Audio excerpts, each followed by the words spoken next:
Ассаламағалейкум қалың елім қазағым. Біздің әріптестеріміз хабарлагандай, Қазақстанның экс-президентінің ағасы Алматыдағы ауруханалардың біріне, болжам бойынша жұрттың көбі әдетте Сорминовская деп атайтын орталық клиникалық ауруханаға жатқызылды. Сондай ақ арнамыздың тілшісі Назарбаевтың ауруының қандай екенін білді. Болат Назарбаевты кешкісін миокард инфарктісінің қайталануы мүмкін деген күдікпен мегаполистегі ең беделді клиникалардың біріне жатқызған. Дәрігерлер оның жағдайын тұрақсыз деп бағалайды.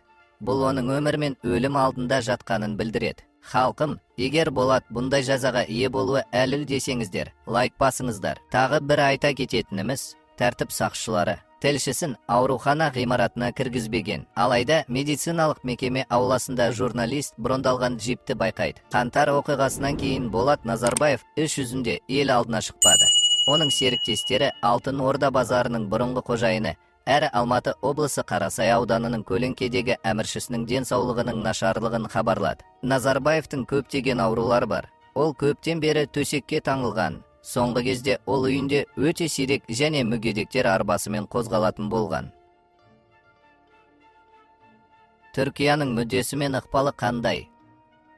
Астанада Түркі мемлекеттері ұйымының туы 10-шы саммиті өтіп жатыр. Ұйым азаматтық қорғаныстың бірлескен механизмін нығайтуға мүдделі. Сондай ақ күн тәртібінде аймақтағы және сырттағы саяси, экономикалық оқиғаларды талқылау мәселесі тұр.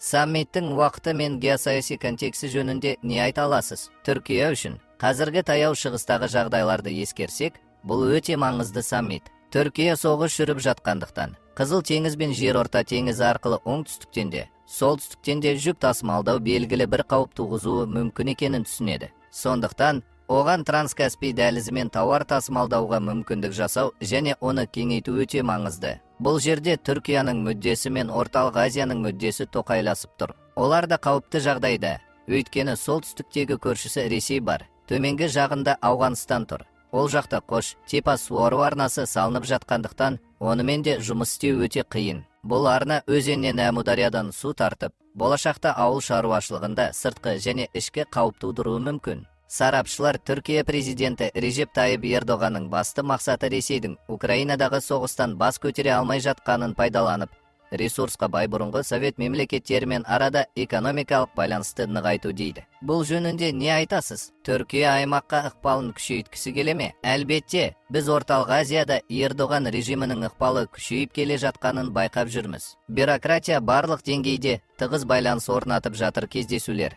кеңес алу жиі өтіп тұрады. Ердоған режимі мен Орта Азия режимі сыртқы саясаттағы ұстанымдарын үйлестіргісі келеді. Түркияның инвестор ретіндегі ықпалына келер болсақ, бұл жерде аздаған шектеулер бар. Түркия өзін аймақта тұрақтылықты сақтауда маңызды рөл атқаратын ойыншы ретінде көрсеткісі келеді. Ресей мен Украина арасындағы келіссөздерде делдал қызметін атқарып қана қоймай, таяу шығыста да белгілі бір баланс сақтауға тырысады. Түркия ерекше геосаяси жағдайын басқаруды біледі және Еуропа, Орталық Азия, араб мемлекеттері, солтүстіктегі көршілерімен қарым қатынас жасаған кезде соны пайдаланып отыр. Бәлкім ол шынымен күшейіп келе жатқан шығар. Алайда бәрі контекстке байланысты. Егер қандай да бір күштер, мәселен, Ресей, Иран немесе Израиль оны мойындаудан бас тартса, мұны өзгерте алатындай мықты ықпал ету тетігі жоқ.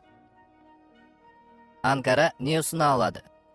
Бұның ұзақ мерзімді жоспарларының біразы осыдан 2 жыл бұрын қабылданған 2040 жылға дейінгі мерзімге түркі әлемінің тұжырымдамасы атты құжатпен бекітілген. Онда түркі ұйымы мүше мемлекеттердің ұжымдық ресурстарын пайдаланады және әлемдік арена санасатын күшке айналады делінген. Осы ұжымдық ресурсты тұмы елдері қаншалықты пайдалана алады? Әзірге айтарлықтай нәтиже көріп отырған жоқпыз. Орта Азияның 5 мемлекеті арасында бұған ұмтылыс бар. Олар бір аймақ ретінде өзінің сыртқы саясатын құрғысы келеді. Содан кейін ғана басқа мемлекеттермен, соның ішінде Әзербайжанмен және Түркиямен саяси байланыс орнатылады. Айтайын дегенім, түркі мемлекеттері ұйымында белгілі бір топтар болатын сияқты. Ол табиғи процесс. Әзербайжан мен Түркия тарихы бір мемлекет. Тілінде, мәдениетінде айтарлықтай айырмашылық жоқ. Демек, Түркия мен Әзербайжан бір топ. Қалған 3 мүше елдің Қазақстан, Қырғызстан, Өзбекстан өз көзқарасы мен ұстанымы бар. Бұл екі жүйе арасында интеграция қалай жүретіні үлкен мәселе. Тұжырымдаманың болашағы осы екі топтың қалай ымыраға келіп, ынтымақтаса алатынына байланысты болмақ. Қазір белгілі бір экономикалық перспективалар бар. Алайда саяси тұрғыда әрбір тобы мүшесінің өз құндылығы, өз мүддесі бары анық. Мәселен, тіпті Әзербайжанның Түркімен газын өз инфрақұрылымы арқылы өткізу туралы қарапайым ұсынысы келіссөзден әрі аса алмай қалды.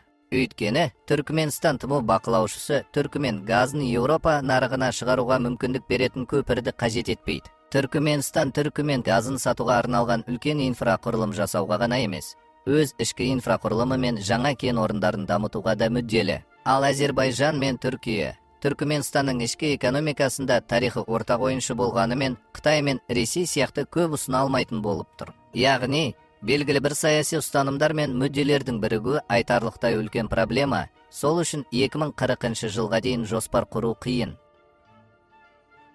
Әскери салада ынтымақтастық болуы мүмкін бе? Қандай салада ынтымақтастық күшті болады деп есептейсіз? Тіл ұшына бірден әскери сала келді. Түркия дрондарды жасау мен Қазақстанға немесе Қырғызстанға сатуға ғана мүдделі емес. Оның ойы танкілер немесе артиллерия қаруын жасау технологиясын сату арқылы аймақтағы елдерге ықпалын күшейту. Бірақ бұл жерде әскери инфрақұрылым мен тауарлардың 90%-дан астамы Ресейден келетінін түсіну керек. Түріктердің әскери технологиясы барлық жағдайда сәйкес келе бермейді. Қазақстанның әскери байланыс пен әскери өндірісті дамыту әлеуеті жоғары. Бірақ оның белгілі бір ерекшеліктері бар. Компоненттерді сәйкестендіру мүмкін болмай тұр. Сондықтан, ел әскери ынтымақтастық саласында Ресейге тәуелді қалпында қала береді. Орталық Азиядан Түркия арқылы Еуропа нарығына шығу ықтималдығы басым ауыл шаруашылығы инфрақұрылымын құру туралы жиі айтылады. Бірақ Орталық Азиядағы экологиялық қатерлерді ескерсек, бұл да өте қиын. Шынында да,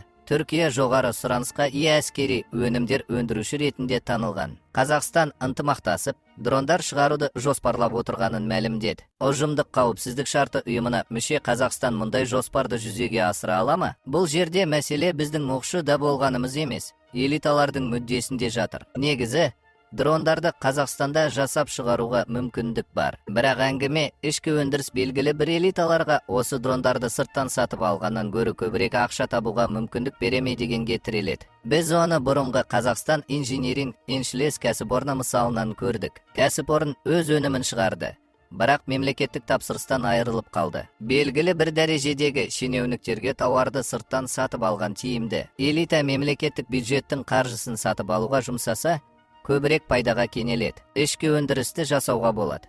Бірақ ол мемлекеттің қолдауынсыз жұмыс істемейді. Яғни бұл мәселеде Ресейге жалтақтамай ма? Бұл салалық өндіріс болғандықтан олай деп ойламаймын. Біз дрондарды Ресей ұсына алмағандықтан жасаймыз. Ал егер ішкі өндірісті дамытсақ, немесе Ресеймен бәсекелес болатын ішкі қару, жарақ өндірісін дамытуға сырттан инвесторлар шақырсақ, проблема тууы мүмкін. Бірақ біздікілер ондай қадамға барады деп ойламаймын. Әскери элита Ресей институттарында оқып, жаттықты және тәрбиеленді.